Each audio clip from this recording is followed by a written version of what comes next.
নমস্কার বন্ধুরা, সকলকে স্বাগত জানাচ্ছি। আশা করছি সবাই ভালো আছেন। আজকে আমি আপনাদের সাথে হোটেল বা রেস্টুরেন্টের স্টাইলের স্পেশাল চিকেন কারির রেসিপি শেয়ার করছি। আশা করছি ভালো লাগবে। ভালো লাগলে ভিডিওটাকে লাইক আর শেয়ার করতে ভুলবেন না। রান্নাটা তৈরি করার জন্য এখানে একটা এরকম চওড়া মুখের আমি কড়াই নিয়ে নিয়েছি। কড়াইতে আমি প্রায় 5 টেবিল চামচ সর্ষের তেল দিয়ে তেলটাকে ভালো করে গরম করে নিয়েছি।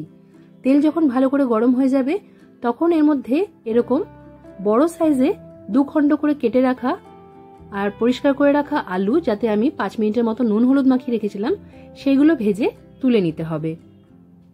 হালকা করেই ভেজে নিতে হবে। তারপর এই কড়াইয়ে থাকা তেলের মধ্যেই চিকেনের টুকরোগুলোকেও প্রায় 3 মিনিটের মতো মাঝারি আঁচে দুদিক ভালো করে ভেজে নিয়ে তুলে নিতে হবে। এবার এই তেলের মধ্যেই গোটা গরম মশলা ফোড়নে দিয়ে দিতে হবে।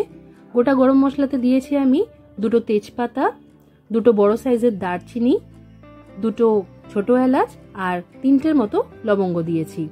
কিছু সেকেন্ডসের মতো এই গোটা গরম মশলাটা ভেজে নিয়ে তারপর এর মধ্যে দিয়ে দিচ্ছি আমি একটা বড় সাইজের পেঁয়াজ কুচি।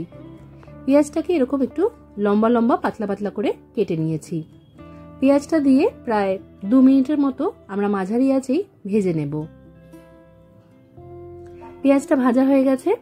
এবার এর মধ্যে প্রথমে দিয়ে দিচ্ছি আমি আদা বাটা। আদা বাটা এখানে আমি 2 টেবিল চামচের মতো দিয়েছি। তারপর দিয়ে দিচ্ছি রসুন বাটা। রসুন বাটা এখানে আমি 1.5 টেবিল চামচ দিয়েছি। এরপর এর মধ্যে দিচ্ছি আমি পেঁয়াজ বাটা। এখানে 2টো মাঝারি সাইজের পেঁয়াজকে ভালো করে পেস্ট করে নিয়েছি, সেটাও দিয়ে দিলাম। এবার এই সবকিছুকে ভালো করে মিশিয়ে নিয়ে আমরা প্রায় 2 মিনিটের মতো একদম কমানো আঁচেই কষিয়ে নেব। এবার 2 মিনিট পর এর মধ্যে একে একে গুঁড়ো মশলা দিয়ে দেবো। প্রথমেই দিয়ে দিলাম 1 টেবিল চামচ হলুদ গুঁড়ো। এটা দিয়ে দিলাম কাশ্মীরি লঙ্কার গুঁড়ো 1/2 টেবিল চামচ। লঙ্কার গুঁড়োটা স্বাদ অনুযায়ী দিতে হবে, আমি এখানে 1/2 টেবিল চামচ দিয়েছি। গোলমরিচ গুঁড়ো দিয়েছি এখানে 1 চা চামচ। জিরে গুঁড়ো দিয়েছি 1 টেবিল চামচ আর ধনে গুঁড়োটাও এখানে 1 টেবিল চামচ দিয়েছি। এবার এই সবকিছুকে খুব ভালো করে মিশিয়ে নিতে হবে। মশলাটা কড়াইতে তলায় যাতে ধরে না যায় তার জন্য এর মধ্যে আমি 3 টেবিল চামচের মতো, মানে ছোট চায়ের কাপে 1/2 কাপের মতো জল দিয়ে দিলাম। মশলার বাটি ধোয়া জল দিয়েছিলাম। জলটা দিয়ে ভালো করে মিশিয়ে নিয়ে এটাকে আরো 2 মিনিট কষিয়ে নিলাম। তারপর ভেজে রাখা আলুগুলো দিয়ে দিলাম আর ভেজে রাখা চিকেনগুলোও দিয়ে দিলাম। এবার সব মশলার সাথে চিকেন আর আলুটাকে ভালো করে মিশিয়ে নিয়ে ঢাকা দিয়ে 2 মিনিটের জন্য কষিয়ে নিতে হবে।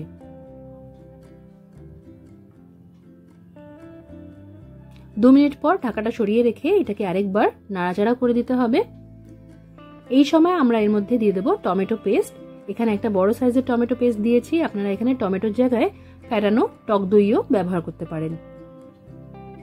টমেটোটা দিয়ে ভালো করে মিশিয়ে নিতে হবে আর 1 মিনিটের মতো এটা কমানো আছে কষিয়ে নিতে হবে।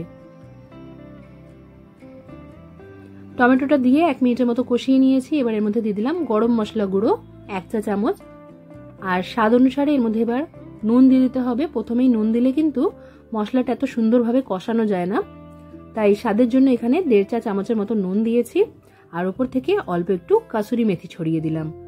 এতে করে একদম হোটেল আর রেস্টুরেন্টের স্বাদের চিকেন কারি আপনারা তৈরি করতে পারবেন। এবার এই সবকিছুকে দিয়ে চিকেনটাকে খুব ভালো করে মিশিয়ে নিতে হবে। আরো 2 মিনিট এটা ঢাকা দিয়ে এইভাবে কষিয়ে নেব। যারা কষা চিকেন খেতে একদম পছন্দ করেন, গ্রেভি পছন্দ করেন না, তারা কিন্তু এই সময় যদি আলুটা সেদ্ধ হয়ে যায় তাহলে আঁচটা বন্ধ করে দেবেন। আর যারা একটু গ্রেভি রাখতে চান তারা এই সময় যেরকম গ্রেভি রাখতে চান আর চিকেন আর আলুটাকে আরো যদি ভালো করে সেদ্ধ করতে চান তাহলে সেই অনুযায়ী এর মধ্যে উষ্ণ জল অ্যাড করবেন। আমি এখানে প্রায় 1/2 লিটারের মতো উষ্ণ জল দিয়েছি। জলটা দিয়ে ভালো করে নাড়াচাড়া করে এটা ঢাকা দিয়ে মাঝারি আছে আমি 5-6 মিনিটের মতো ফুটিয়ে নিলাম।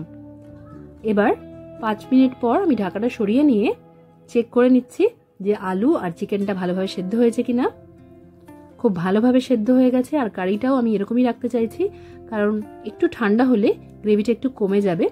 তাই এরকম গ্রেভি রেখে আমি আঁচটা বন্ধ করে দিচ্ছি।